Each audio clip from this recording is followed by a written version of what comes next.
നമസ്കാരം, മഹാന്മാൻ ന്യൂസിലേക്ക് സ്വാഗതം. അക്ഷയ തൃതീയ വരുന്നു. അക്ഷയ തൃതീയ തട്ടിപ്പുമായി സ്വർണ്ണ കച്ചവടക്കാർ. സ്വർണം വാങ്ങിയാൽ സമ്പത്തും ഐശ്വര്യവും ഉണ്ടാകുമെന്ന് വ്യാജ വാഗ്ദാനവും. കുറച്ചു കാലമേ ആയിട്ടുള്ളൂ കേരളത്തിൽ സ്വർണ്ണ കച്ചവടക്കാരുടെ അക്ഷയ തൃതീയ തട്ടിപ്പുകൾ അരങ്ങേറിയിട്ട്. പഴയ തലമുറയിലെ ആൾക്കാരും ഇങ്ങനെ ഒരു അഭ്യാസം കണ്ടിട്ടുമില്ല, കേട്ടിട്ടുമില്ല. അന്നൊക്കെ കയ്യിൽ പണമുണ്ടായാൽ അപ്പോൾ സ്വർണം വാങ്ങും. സ്വർണം വാങ്ങിയാൽ കുടുംബം നന്നാവും എന്നുള്ള ധാരണയൊന്നും ആർക്കും ഉണ്ടായിരുന്നില്ല. അടുത്ത ദിവസങ്ങളിൽ അക്ഷയ തൃതീയ പേരിൽ കേരളത്തിലെ വൻകിട സ്വർണ്ണ വ്യാപാരികൾ എല്ലാം കോടികൾ വാരിക്കൂട്ടും എന്നുള്ളത് ഉറപ്പാണ്. മലയാളികളുടെ ഒരു പ്രത്യേകതയാണ് ആകർഷകമായ എന്ത് പരസ്യം കണ്ടാലും അതിൻ്റെ പിന്നാലെ പായുക എന്നത് കേരളീയർ നിത്യശീലമാക്കി മാറ്റിയിട്ടുമുണ്ട്.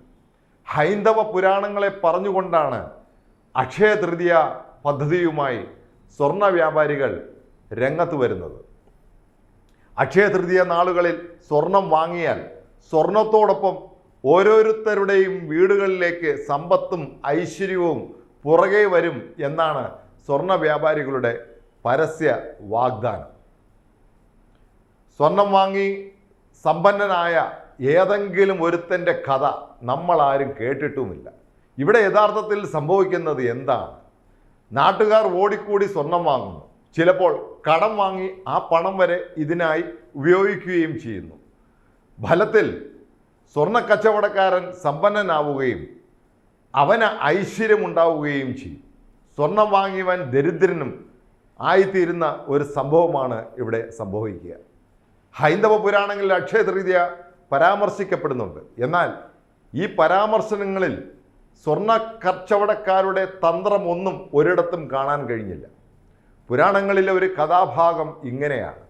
തികച്ചും ദരിദ്രനായിരുന്ന ഭഗവാൻ കൃഷ്ണൻ്റെ കൂട്ടുകാരൻ കുചേലൻ അവിൽപ്പൊതിയുമായി കൃഷ്ണനെ കണ്ടത് അക്ഷയ തൃതീയ നാളിലായിരുന്നു. പഴയ കൂട്ടുകാരനായ കുചേലനെ കണ്ടതോടെ സർവ്വതും മറന്ന് കൃഷ്ണൻ കുചേലനെ വാരിപ്പുണർന്ന് കുചേലൻ്റെ കയ്യിലുണ്ടായിരുന്ന അവിൽപ്പൊതി തുറന്ന് ഒരു പങ്കെടുത്ത് കഴിച്ചു. കൃഷ്ണനെ കണ്ട ശേഷം കുചേലൻ വീട്ടിൽ മടങ്ങിയെത്തിയപ്പോൾ സർവ്വസമ്പത്തും ഐശ്വര്യവും വീട്ടിൽ നിറഞ്ഞു നിന്നിരുന്നു. ഈ മഹാ അത്ഭുതം നടന്ന അക്ഷയ തൃതീയ നാളിന് മറ്റെന്തെങ്കിലും സവിശേഷത ഉള്ളതായി കണ്ടിട്ടില്ല. ഹൈന്ദവ പുരാണങ്ങളിൽ പറയുന്ന പ്രകാരമാണെങ്കിൽ അക്ഷയ തൃതീയ നാളിൽ ധനലക്ഷ്മിയുടെ സാന്നിധ്യം വീടുകളിൽ ഉണ്ടാകും എന്നതാണ്. വിശ്വാസികൾ പ്രാർത്ഥിക്കുന്നത് ദൈവത്തിൻ്റെ മനസ്സിൽ പ്രതിഷ്ഠിച്ചുകൊണ്ടാണ്. ആ പ്രാർത്ഥന ചിലപ്പോൾ ഫലിക്കുകയും ചെയ്യും.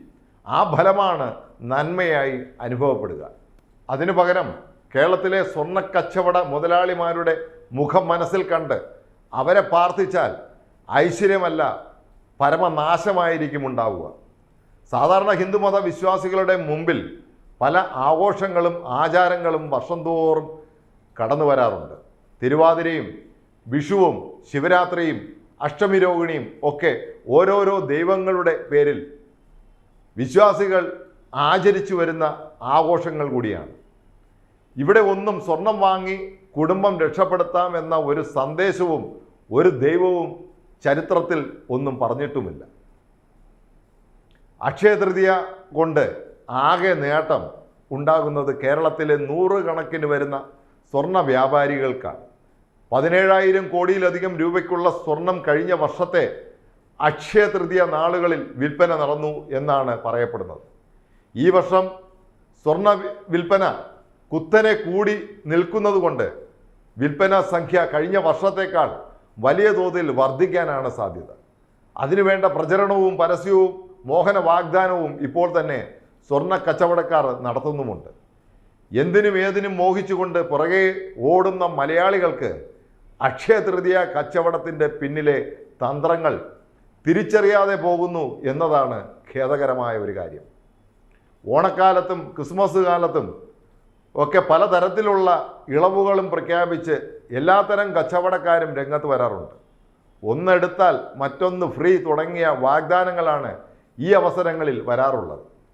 10,000 രൂപയുടെ ടെലിവിഷൻ വില 20,000 ആക്കി മാറ്റി 5,000 രൂപയുടെ വമ്പിച്ച് ഇളവ് പ്രഖ്യാപിക്കുന്ന കച്ചവട തന്ത്രമാണ് ആഘോഷനാളുകളിൽ വ്യാപാരികൾ നടത്തുന്നത് എന്ന കാര്യം മലയാളികൾ ഗൗരവമായി എടുക്കാറില്ല എന്നതാണ് വാസ്തവം. ഏതായാലും മുൻകൊല്ലങ്ങളിലെ പോലെ അക്ഷയ തൃതീയ ഏർപ്പാടുമായി നമ്മുടെ സ്വർണ്ണ കച്ചവടക്കാർ വല വീശാൻ തയ്യാറായി നിൽക്കുകയാണ്. ആ വലയിൽ വീഴാൻ റെഡി എന്ന് പറഞ്ഞുകൊണ്ട് നമ്മുടെ ആൾക്കാരും തയ്യാറായി നിൽക്കുകയാണ്.